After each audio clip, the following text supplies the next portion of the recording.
Well, we took one bomb hit, and we were told to strip ship for action.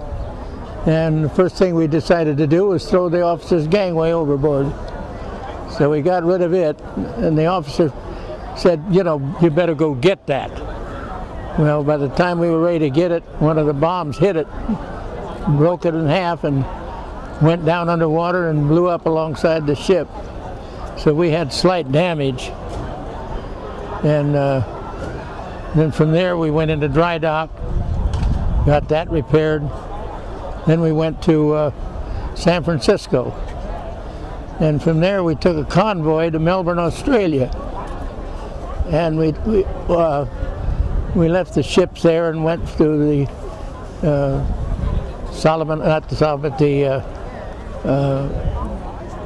went to the islands there on the way back, on our way to Alaska. We went to Kodiak Island, and then we went to Attu, Kiska, and Adak, and bombarded Japanese forces there. Left there in September of '42, and went to Pearl Harbor, to Mare Island to get new barrels put on our guns. We got them done, then we went to Guadalcanal. And we got into the Battle of Carafaranga, which is on the eastern side of the island, across from Tulagi. And there were 4 heavy cruisers, 4 destroyers, and we were the only light cruiser. All 4 of those heavy cruisers were torpedoed.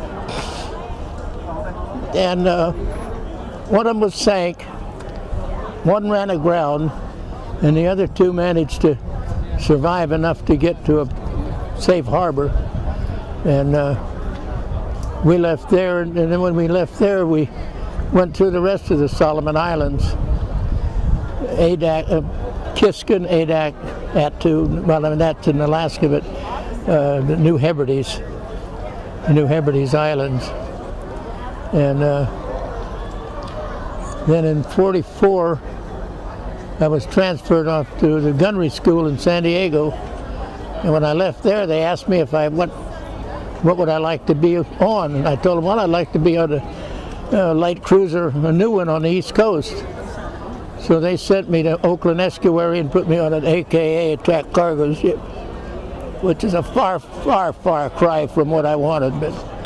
And then we went from there through the Dutch East Indies and the Philippines and Okinawa. We was at Okinawa on D-Day.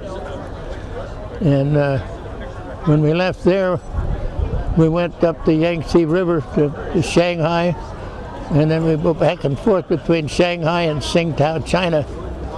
And I waited for, when they came out with that request, you know, you needed so many points to get discharged. Well, I had enough probably to discharge half the crew. But as it turned out, I couldn't get a ride back to the States because there was no ships going back.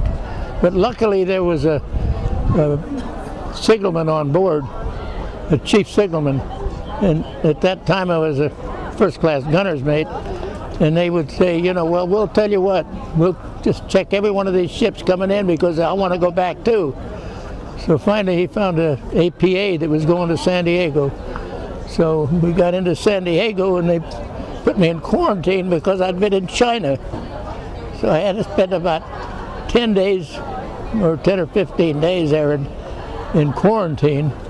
And I tell them, well, everybody that's going over there, you know, to come off a ship has been in China.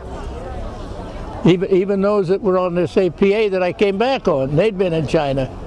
Well, he said, you still have to go into quarantine. So when I got through there, then they sent me to San Francisco to Mare Island and tried to get me to sign up for another cruise. And I just told them, no, you can make me chief of the Pacific Fleet, and I'm not doing it. I'm out of here. I've had enough. So they gave me my 10 cents, which was the fare to take the train over the Golden Gate, over the Oakland Bay Bridge to San Francisco. And that was all I was allowed for my travel expense because I enlisted in San Francisco, so they sent me 10 cents to get me back to San Francisco. So that's the best I could get out of these people. So do you come back to Hawaii frequently? No, I've been here I think about 5 times. 4 years, we used to come back every 5 years with the Pearl Harbor survivors, and then we would meet somewhere other than Hawaii. And I only came back on this one because of the new memorial they're having here and the new museum they're putting up. But this is my last trip. I'm never coming back. So okay, well, that's the end of it.